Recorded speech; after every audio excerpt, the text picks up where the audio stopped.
The bright white lights of the Atlanta, Georgia Conference Center hummed overhead, casting a sharp glow over the packed auditorium. The air buzzed with anticipation as the Education Summit themed Equity and Higher Learning reached a pivotal moment. All eyes fixed on the stage where Jonathan Roumie, a white man with shoulder-length wavy brown hair, a short beard dressed in a black leather jacket, dark jeans, and a small silver cross necklace, stood at the podium. Known for portraying Jesus in The Chosen, he'd been invited as a guest speaker to share how faith shaped his views on education.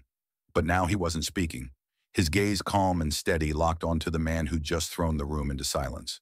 Senator J.D. Vance, a white man in his early 40s with short brown hair, wearing a navy suit and red tie, standing in the front row, his voice cutting like a blade.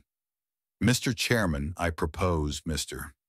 Roumie publicly release his full college transcript so the public can assess the academic merit of someone influencing our youth through speeches on education." Vance said, his tone, even eyes boring into Jonathan. No smile, no hint of jest. The words landed like a sudden strike, freezing the room. News cameras swiveled toward Jonathan, microphones adjusted hastily by reporters. A few attendees in the back nodded, scribbling notes. Jonathan stood still, hands resting lightly on the podium, not blinking, not responding. He bowed his head slightly as if whispering something to himself.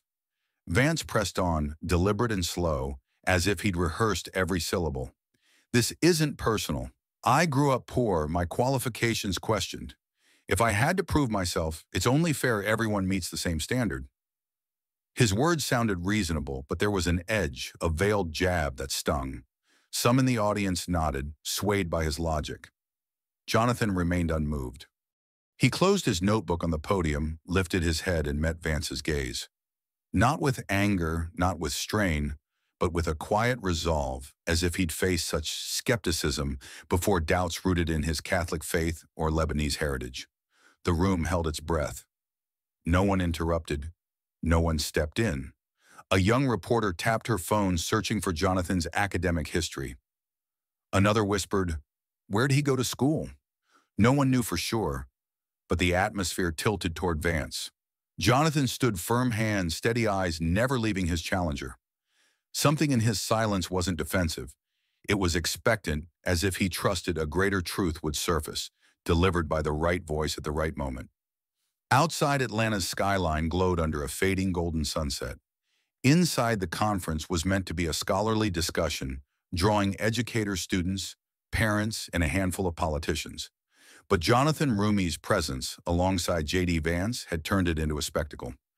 The two had clashed before on a CNN panel debating success, effort, or privilege. Jonathan had said simply, "I trust in God and my work. Success comes from not quitting, no matter where you start." Vance countered, "I overcame addiction and poverty. No one handed me anything." From that day, they became opposing symbols, Jonathan a beacon of faith, driven inspiration, Vance a champion of merit through grit. Today, Vance strode into the room with confidence, adjusting his tie, offering a faint smile when he saw Jonathan already at the podium. Jonathan didn't glance his way, but the tension between them was palpable. Vance opened his remarks with measured calm. "I support education, but I don't believe merit should be granted based on fame or a compelling story." He didn't name Jonathan, but the implication was clear. When Jonathan's turn came, he spoke slowly. "I don't speak for a religion or narrative. I speak for the truth that anyone can learn if they keep going."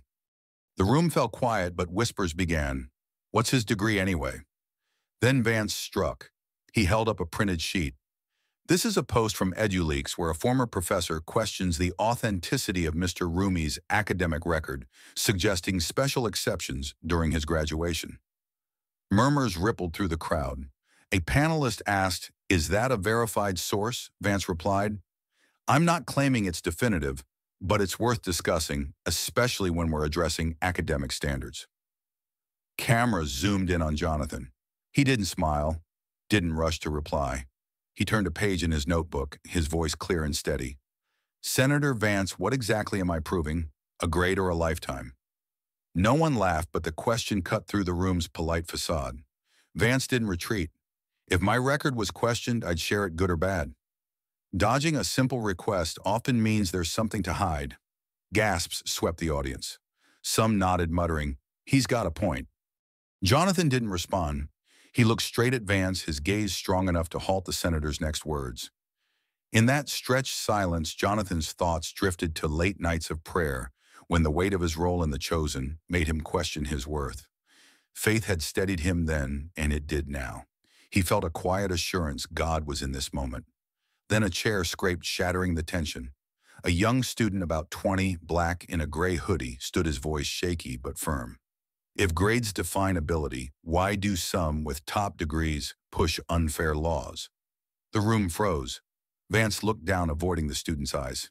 He tried to recover. "I'm merely asking if Mr. Roumie is as transparent as I've been."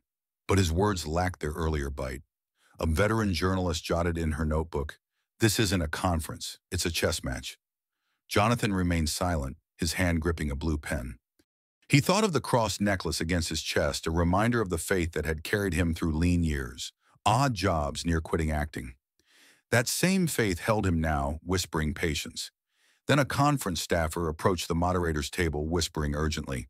The moderator, Ellen Harper, a 60-year-old white woman with silver hair and a neat bun, dressed in a gray suit dress, looked up, her face stunned.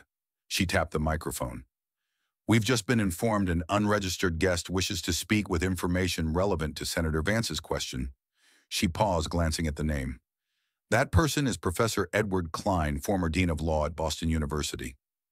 The room held its breath. Vance stiffened, a flicker of unease crossing his face. Jonathan closed his eyes briefly, not in retreat, but as if he'd sensed this moment coming. A tall man about 70, with silver hair, white skin, dressed in a long brown coat, leaning on a carved wooden cane, stepped from the back row, holding a stack of documents. He moved to the center, his voice deep and steady. "I apologize for not registering, but I taught both men in this room today, Mr. Roumie and Senator Vance." Jonathan opened his eyes, meeting Klein's gaze. Vance's hands clenched, sweat beating at his temples. The room waited, unaware that the truth was about to unfold, and it would change everything. The Atlanta Conference Center's auditorium hung in a stunned silence, every eye fixed on Professor Edward Klein, a 70-year-old white man with silver hair, dressed in a long brown coat, leaning on a carved wooden cane. He stood at the center of the room, his stack of documents held steady in one hand, his voice deep and unwavering. "I taught both men in this room today, Mr. Roumie and Senator Vance." The words landed like a spark in dry grass, igniting murmurs across the crowd. Jonathan Roumie, a white man with shoulder-length wavy brown hair, a short beard, wearing a black leather jacket, dark jeans, and a small silver cross necklace, stood at the podium, his gaze calm but alert.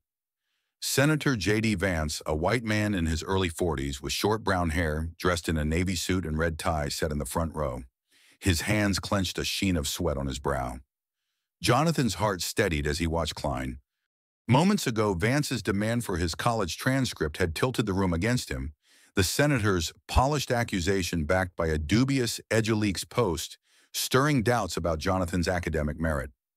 But now, with Klein's arrival, Jonathan felt a quiet assurance, the kind that had carried him through lean years when he'd nearly quit acting. He touched the silver cross necklace at his chest, whispering a silent prayer. "Lord, let the truth speak." His faith, rooted in countless nights of doubt and prayer, held him firm. Klein opened his folder, pulling out a single yellowed sheet preserved in a plastic sleeve. "This isn't a transcript," he said, holding it up for the room to see. "It's something more." Cameras zoomed in, capturing the document's title, "Faith and Justice Illegal: Framework for Equity" by Jonathan Roumie, marked Best Thesis 2005, Boston University Law School. A murmur rippled through the audience. Klein's voice grew steadier. "Jonathan wrote this while working 2 jobs to support his family after his father's illness. He never asked for an extension, though I offered one. He said, if I can't write about justice when I'm struggling, what's the point?" The room fell silent, the weight of Klein's words sinking in. Jonathan's eyes softened, memories of those sleepless nights flashing back, scribbling notes in a cramped apartment, praying for strength to finish. He'd faced skepticism then, too, whispers that his faith or heritage made him less serious. But he'd kept going, trusting God's plan. Now that trust felt vindicated. A young woman in the third row, a student in a green sweater, wiped a tear from her cheek. The PBS camera panned to her, capturing the moment's raw emotion. Klein turned to Vance, his gaze piercing, but not cruel. I taught you too, Senator Vance. In 2008, your final year, you requested a semester deferral for personal reasons. Family stress, you said. I granted it, even wrote a letter to support your return. I don't fault you for that, but today you question another's merit while omitting your own exceptions. The room gasped, a low rumble of shock spreading. Vance's face tightened, his lips pressing into a thin line. He leaned forward as if to speak, but no words came. The cameras caught the beads of sweat at his temples, his polished confidence cracking. Jonathan stood still, his hands resting on the podium. He didn't gloat, didn't glance at Vance. Instead, he thought of the cross in his childhood church, where he'd knelt as a young man wrestling with doubts about his path. Playing Jesus in The Chosen had brought new pressures, millions watching expecting perfection. Yet here in this room, he felt the same call to stand firm, not for himself, but for truth. He bowed his head slightly, offering a silent thank you to God. Vance cleared his throat, adjusting his tie, his voice forced but steady. Professor Klein, I respect your perspective, but my point remains, transparency is key. I've shared my record flaws and all. Mr. Roumie hasn't. The words sounded hollow, lacking the bite of his earlier accusations. A few in the audience nodded, but the energy had shifted. A middle-aged educator in a gray blazer whispered to her colleague, "He's dodging the professor's point." The room's division grew clearer. Some clung to Vance's logic, but others now scrutinized his motives. Klein didn't flinch. He pulled another document from his folder, this one a formal request form dated 2008. This is Mr. Roumie's exam schedule from the same period, he said. His father passed away a week before finals. He didn't request a deferral. He showed up bloodshot eyes and aced every test. The room stilled again, the contrast stark. A black student in a gray hoodie, the one who'd challenged Vance earlier, nodded slowly, his expression one of quiet respect. The C-SPAN camera zoomed in on Jonathan's hand, still clutching the blue pen, steady despite the storm around him. Vance tried to rally, standing now, his voice sharper. I'm not denying Mr. Roumie's efforts, but if we're discussing public influence, we need full transparency. EduLeaks raises valid concerns, special treatment for someone with a public persona. He gestured toward Jonathan, implying fame had paved his way. The accusation stung, but Jonathan didn't bite. He thought of the nights he'd prayed through rejection, the auditions that went nowhere, the weight of his role as Jesus. Fame hadn't come easy, it had come through faith and grind. He met Vance's gaze, his silence louder than any rebuttal. The moderator, Ellen Harper, a 60-year-old white woman with silver hair and a neat bun, dressed in a gray suit dress, tapped her microphone. Senator Vance, Professor Klein has provided context. Do you have evidence to support your claim of special treatment? Her tone was neutral, but the question cut deep. Vance hesitated, his hands fumbling with the printed sheet. I'm raising a discussion, not making a verdict, he said, but the deflection landed flat. A journalist in the back row typed furiously, posting on X Vance's attack on Roumie just backfired. Klein's got receipts. Klein spoke again, his voice like a gavel. I brought no accusations, only facts. I taught both men. Only one used hardship to delay, and it wasn't Jonathan. The room exhaled, the sentence slicing through Vance's narrative. No one clapped, no one cheered, the moment was too heavy. Jonathan's eyes met Klein's, a flicker of gratitude passing between them. He didn't need to speak. His silence, rooted in faith, had spoken for him. A woman in the audience, a retired teacher in a beige coat, whispered to her neighbor, "That's what integrity looks like." Vance sat down, his hands clasped tightly, his thumb tapping nervously against his chair. He tried to mask the strain, but the cameras caught it, his lips tight, his eyes avoiding the crowd. He leaned to an aide, whispering urgently, perhaps plotting a counter. But the room's focus had shifted. The PBS camera panned to Jonathan standing tall. His notebook closed, his expression serene. A Reuters journalist noted in her live blog, Roumie's silence isn't weakness, it's strength, and Vance underestimated it. Ellen Harper cleared her throat, sensing the need to move forward. Professor Klein, thank you for your testimony. Mr. Roumie, would you like to respond? All eyes turned to Jonathan. He paused, his hand brushing the cross necklace, a habit from years of seeking guidance. Then he spoke, his voice low but clear. I don't need to prove my grades. I'm here to prove my purpose to show that faith and work can lift anyone no matter where they start. The room stirred, a few nodding, others whispering approval. His words, simple and true, carried the weight Vance's accusations lacked. But Vance wasn't done. As Klein stepped back, handing his documents to the moderator, Vance stood again, his voice regaining some fire. This isn't about one thesis or one semester. It's about trust. If Mr. Roumie's influencing our kids, we deserve to know his full record, not just a professor's story. The crowd murmured, some swayed by his persistence. Jonathan felt the pressure, the same he'd felt when fans expected him to be more than human. He closed his eyes briefly, praying, "Lord, guide me." He knew the fight was far from over and Vance was digging in. As the session paused for a break, a young student approached Jonathan, his voice hesitant. "Mr. Roumie, I believe you. Thanks for not shouting." Jonathan smiled, his presence warm, his hand on the student's shoulder. "Faith doesn't need to be loud," he said. "It just needs to be true." Outside, the Atlanta skyline darkened, but inside the battle lines were drawn. Vance's aides huddled, plotting their next move.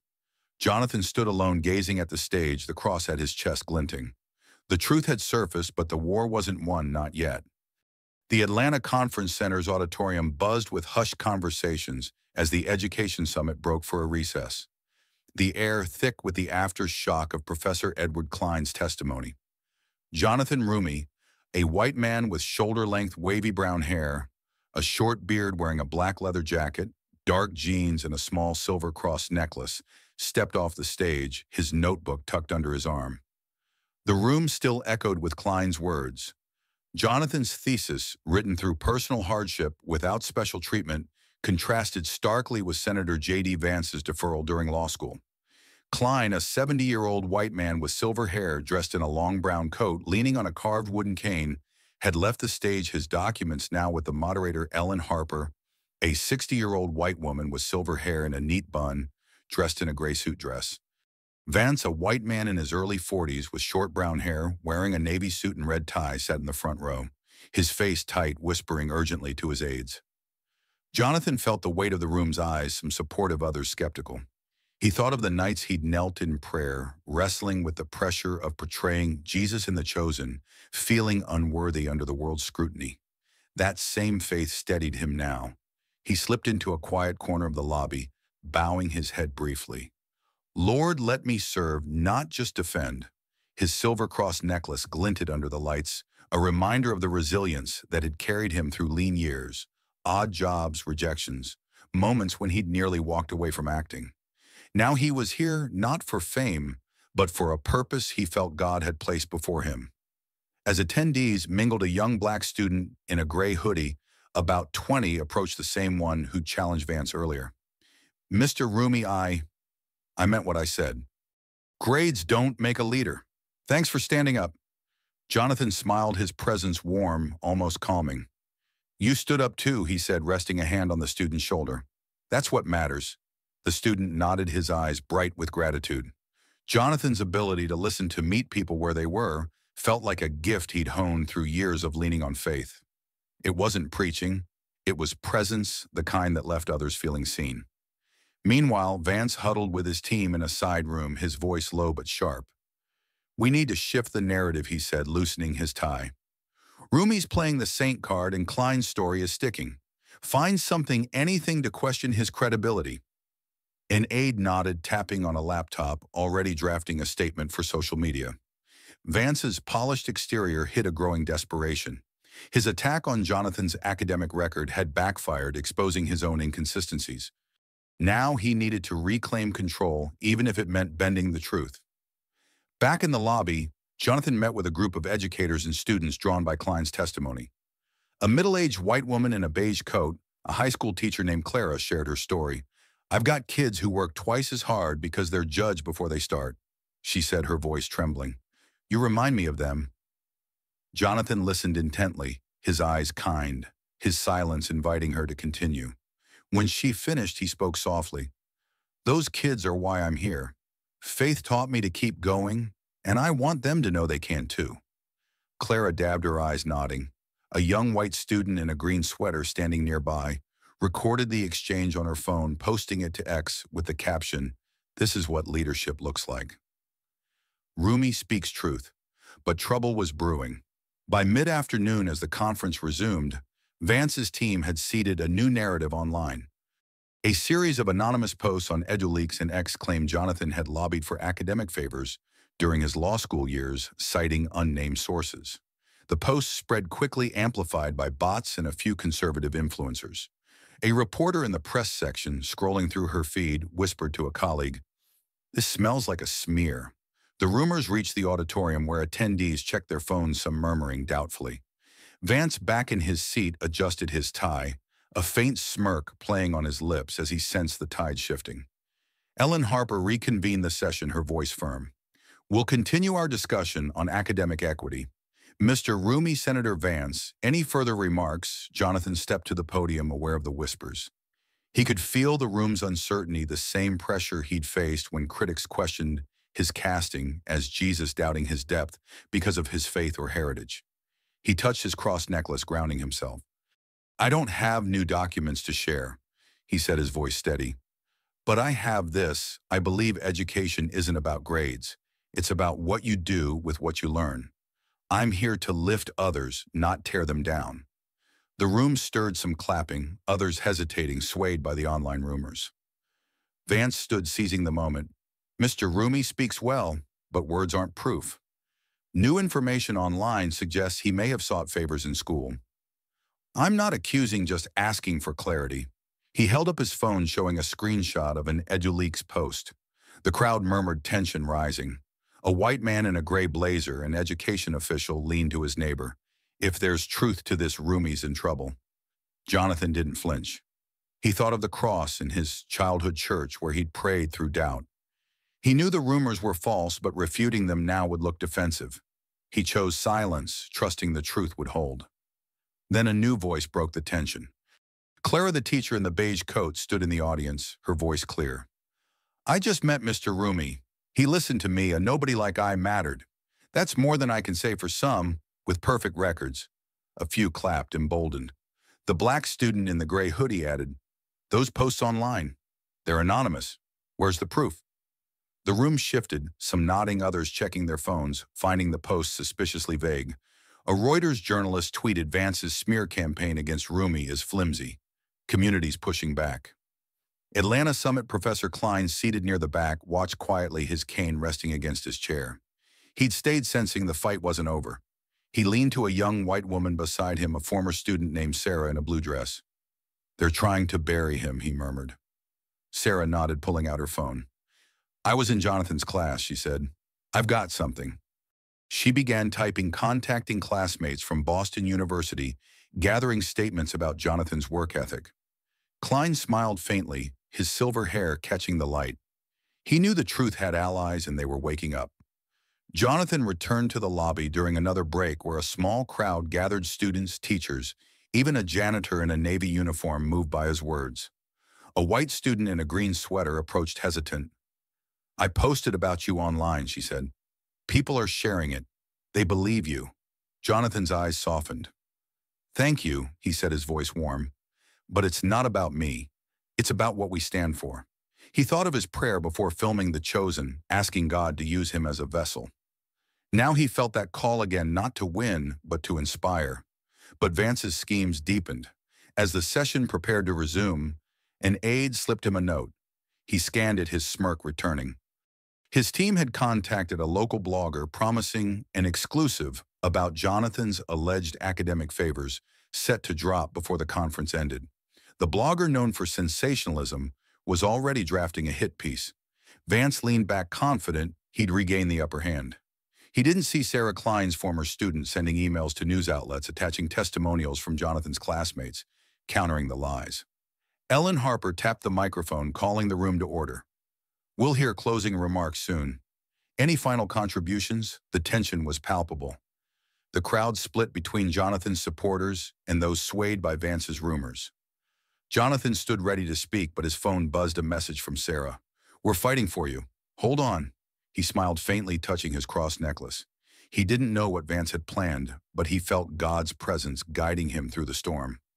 Outside, Atlanta's night sky loomed, the city unaware of the battle unfolding. Vance's lies were spreading, but so was the truth, and Jonathan knew the real fight was just beginning. The Atlanta Conference Center's auditorium hummed with restless energy as the Education Summit neared its final hours. The air crackled with tension, the fallout from Professor Edward Klein's testimony still rippling through the crowd. Jonathan Roumie, a white man with shoulder-length, wavy brown hair, a short beard wearing a black leather jacket, dark jeans, and a small silver cross necklace, stood in the lobby surrounded by a small group of supporters. Students, teachers, and locals moved by his resolve. Senator J.D. Vance, a white man in his early 40s with short brown hair, dressed in a navy suit and red tie, lingered in a side room, his aides typing furiously, orchestrating a smear campaign to discredit Jonathan. The anonymous posts on EduLeaks and X alleging Jonathan had sought academic favors were gaining traction, sowing doubt among some attendees. Jonathan felt the weight of the moment, the same pressure he'd faced when critics questioned his role as Jesus in The Chosen, doubting his authenticity because of his faith or Lebanese heritage. He stepped into a quiet hallway, touching his silver cross necklace, and whispered a prayer, "Lord, guide my steps. Let me lift others, not fight for myself." Faith had carried him through years of struggle, empty bank accounts, auditions that led nowhere, moments when he'd nearly quit acting. Now it anchored him against Vance's lies. He returned to the lobby, his presence calm, his eyes warm, as he listened to a white student in a green sweater, Sarah, who'd been rallying classmates to counter the smears. "We've got testimonials from your law school peers," she said, showing him her phone. "They're going viral." Jonathan nodded, his voice soft. "Thank you, Sarah. But this isn't just about me. It's about showing kids they don't need perfect grades to matter." Sarah smiled, inspired by his humility. Her posts on X tagged "Roumie Speaks Truth" had reached thousands, with students and educators sharing stories of Jonathan's hard work at Boston University. A black student in a gray hoodie, Marcus, who'd challenged Vance earlier, added, "The internet's fighting back. Those EduLeaks posts, people are calling them fake." Jonathan's heart lifted, but he knew the battle was far from won. In the side room, Vance scanned his phone, his smirk fading as he saw Sarah's post gaining ground. "This is getting out of hand," he muttered to an aide. "We need something bigger." His team had already fed a local blogger a fabricated exclusive, claiming Jonathan had pressured professors for grades set to drop that evening. But Vance wanted more. He instructed his aide to draft a forged document, a supposed email from Jonathan requesting academic leniency, and leak it to a conservative news outlet before the conference closed. "Make it look real," Vance said, his voice cold. "We bury him tonight." Back in the auditorium, Ellen Harper, a 60-year-old white woman with silver hair and a neat bun, dressed in a gray suit dress, called the session to order. "We've heard compelling arguments today. Before closing, we'll open the floor for a public forum on academic equity. Mr. Roumie has proposed leading it." The crowd murmured, some clapping, others glancing at Vance, who sat stone-faced. Jonathan stepped to the podium, his notebook open, his voice steady. "This isn't about transcripts or titles," he said. "It's about asking who gets to learn and who decides they're worthy. Let's talk, not argue." His words, rooted in the faith that had guided him through doubt, resonated.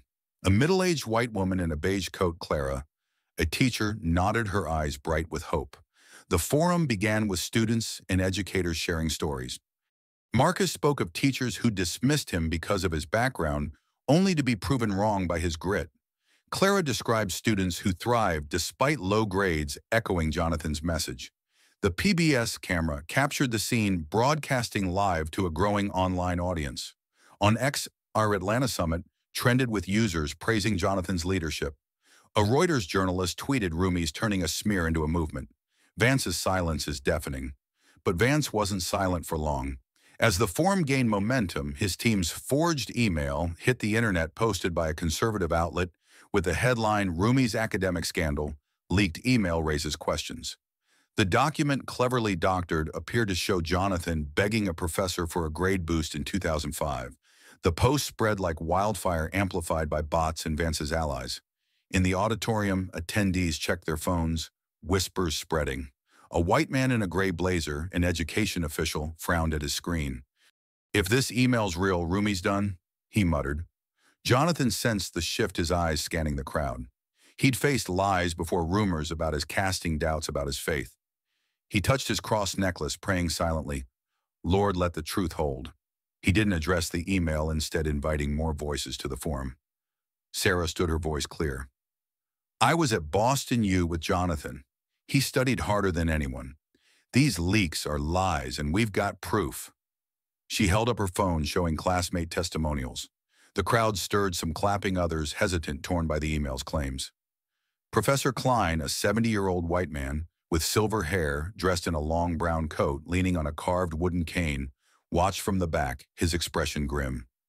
He'd stayed sensing Vance's next move. He leaned to Sarah, whispering, "Keep pushing. I'm working on something." Klein had contacted a former colleague at Boston University who was digging into the university's records to verify the email's authenticity. The colleague suspected it was a forgery, citing mismatched formatting and language. Klein's eyes narrowed. "Vance is playing dirty," he murmured. Outside, the Atlanta night deepened, but the conference center glowed with intensity. Vance's aides monitored the online chaos, confident the email would crush Jonathan's credibility. But cracks appeared. A tech-savvy student at the forum, a young Asian woman in a red jacket, analyzed the email's metadata, posting on X, "This leak is fake. Fonts don't match BU's 2005 system." Roumie speaks truth. Her thread went viral, shared by thousands, including major news outlets. The tide began to turn, but Vance's blogger was hours from dropping the hit piece, promising more evidence of Jonathan's deceptions. Jonathan, unaware of the brewing storm, continued the forum, his presence steady. A janitor in a Navy uniform, a black man in his 50s, stood to speak. "I never went to college," he said, "but Mr. Roumie's words make me believe my kids can. That's what education should do." Jonathan nodded, his eyes warm, his silence inviting others to share. The C-SPAN camera zoomed in, capturing his quiet strength. On X, a user posted, "Vance attacks Roumie builds. Who's the real leader?" But Vance's next move loomed. As the forum neared its end, his aide slipped him a phone showing the blogger's draft. "Roumie's lies exposed, new documents prove academic fraud." The piece cited the forged email and a fabricated professor's statement set to publish within the hour. Vance smirked, leaning back, ready to watch Jonathan fall. He didn't know Klein's colleague had found definitive proof the email was traced to a server linked to Vance's campaign, a careless oversight by his tech team. Ellen Harper tapped the microphone, her voice cutting through the forum's energy. "We'll wrap soon, but first, any final remarks?" Jonathan stood ready to close when Sarah rushed to his side, her face urgent. "Mr. Roumie, we've got evidence the email's fake, and Klein's onto something big." Jonathan's eyes flickered with hope, but he stayed calm, touching his cross necklace. He thought of his prayer before filming The Chosen, "Use me, Lord." Now he felt that call again, not to fight, but to trust. Vance rose, his voice smooth but sharp. "Before we end, I urge Mr. Roumie to address the new evidence online. Transparency is what we're here for."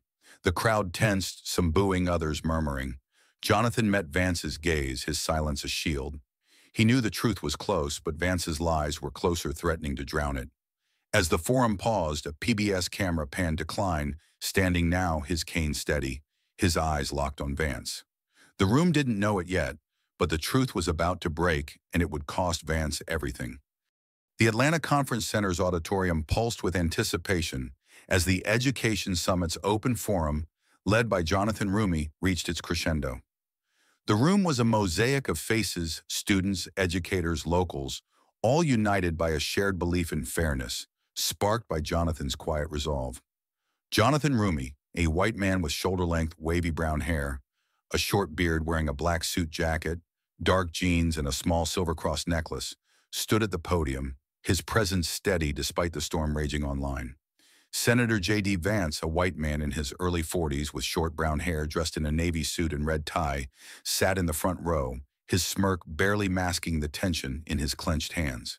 His forged email alleging Jonathan's academic fraud had spread like wildfire, and a blogger's hit piece was moments from dropping, promising to bury Jonathan's credibility.